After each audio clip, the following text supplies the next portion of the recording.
नमस्कार दर्शकों, वेब दुनिया के धर्म चैनल पर आपका स्वागत है। देव कृपा के साथ में हमें पितरों की कृपा भी चाहिए होती है। पितरों को प्रसन्न करने के लिए पितृपक्ष आता है। पितरों को प्रसन्न करने के लिए क्या उपाय किए जाएं, क्या विधान है, ये हमें बता रहे हैं पंडित दिलीप शास्त्री। पितृपक्ष साहब, जैसे कि 3 प्रकार के ऋण होते हैं, मातृ ऋण, पितृ ऋण, गुरु ऋण। तो ऐसे पितृ भी देवता के समान है। जैसे सभी देवताओं का उत्साह और त्यौहार आते हैं, उसी प्रकार से ये 16 दिन जो है वो पितरों के निमित्त होते हैं। इसमें हम पितरों के लिए कार्य करते हैं तो पितृ प्रसन्न होते हैं, तो हमको धन धान्य समृद्धि प्राप्त होती है। पितृदेवता जैसे कि ये श्राद्ध में जो भी तिथि, जिनके पितरों के निमित्त जो तिथि आती है, उस तिथि के रोज गौ को ग्रास प्रदान करें। ऐसे 5 ग्रास निकलते हैं, गौ ग्रास। और ब्राह्मण भोजन का भी विधान है, क्योंकि ब्राह्मणों से मुखमासित बाहुराजन्या कृता उरु तदस्यजत वैश्या पद्भ्यागु शूद्रो जायत।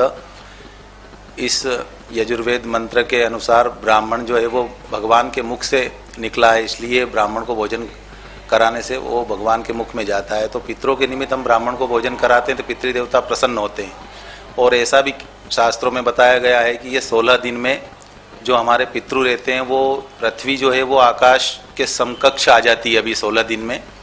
तो पितृ जो हमारे वो 16 दिन वहाँ पे अपनी अंजलि बांध करके और खड़े रहते हैं कि हमारे जो भी संतान है, जो भी उनके परिवार के लोग हैं, वो 16 दिन में हमको अंजलि से, तर्पण के माध्यम से और ग्रास के माध्यम से या ब्राह्मण भोजन के माध्यम से जो भी अर्पण करेंगे वो हमें प्राप्त होगा। तो वो हम यदि करते हैं तो पितृ वहाँ पे उनको ग्रहण करते हैं और पितृ प्रसन्न होते हैं, तो सभी धन धान्य और समृद्धि की प्राप्ति होती है और सभी मनोकामना जो है वो पूर्ण होती है। उसमें यदि कोई अज्ञात तिथि है तो ये 16वां दिन जो है वो सर्वपितृ अमावस्या का आता है।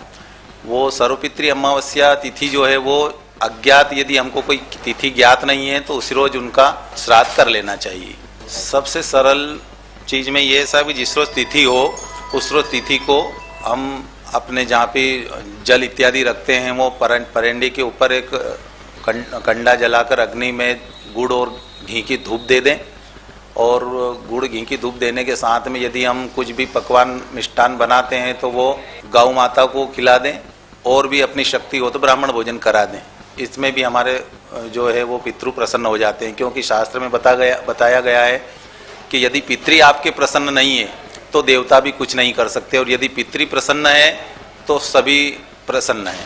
क्योंकि पहले तो त्वमेव माता च पिता त्वमेव, ये श्लोक के अनुसार भी पहले माता और पिता ही बताए गए। यदि हम माता पिता के नहीं हुए, हमारे पितरों के नहीं हुए, तो भगवान भी सोचते हैं कि हमारे क्या होंगे।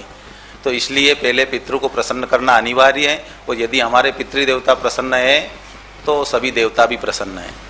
पितृपक्ष में ये पितृदोष तो ये है साहब की, जैसे कि ये 16 दिन में हमारे पितृ जो है वो हम उनको श्राद्ध के माध्यम से यदि ब्राह्मण भोजन नहीं कराते हैं, गौग्रास नहीं देते हैं, और कुछ भी उनके लिए धूप ध्यान भी नहीं करते हैं, दिया भी नहीं जलाते हैं घी का उनके नाम का, अमावस्या प्रति अमावस्या को भी याद नहीं करते हैं, उनकी वार्षिक तिथि को भी याद नहीं करते हैं, 16 श्राद्ध में भी याद नहीं करते हैं, तो फिर वो आज जो पितृदोष चला है कि ये पत्रिका में पितृदोष है आपके, इसमें ऐसा, ये पितृदोष वही है कि वो 16 दिन वहाँ मैंने बताया पहले कि वो अंजलि बांधकर खड़े रहते हैं कि हमारे लिए हमारे बेटा या जो भी पौत्र है, प्रपौत्र है, वो कुछ भी तर्पण के माध्यम से हमको दे। लेकिन यदि नहीं देते हैं तो फिर वहाँ से वो शाप देते हैं, और शाप वो ही पितृदोष के रूप में पत्रिका में आने वाली संतति में आता है। कहा गया है, लेकिन वो अकाल मृत्यु यदि किसी की होती है तो ऐसा शास्त्र में कहा गया है कि वो सर्प योनि में आता है। लेकिन अकाल मृत्यु हो तो, अकाल मृत्यु भी परिवार में यदि कोई हुआ है तो उसके निवारण के लिए भी शास्त्र में बताया गया है। श्रीमद् भागवत जो है वो उसका पाठ करें, और 16 श्राद्ध में भी यदि पितरों के निमित्त कोई अकाल मृत्यु हुआ और यदि पितृ प्रसन्न भी नहीं है, अकाल मृत्यु कोई नहीं भी हुआ है, और इसके बाद भी यदि पितृदोष है और पितरों के निमित्त यदि हमको कुछ शांति के लिए उपाय है, तो वो 16 श्राद्ध में श्रीमद् भागवत पारायण का पाठ योग्य विद्वान के द्वारा कराना चाहिए।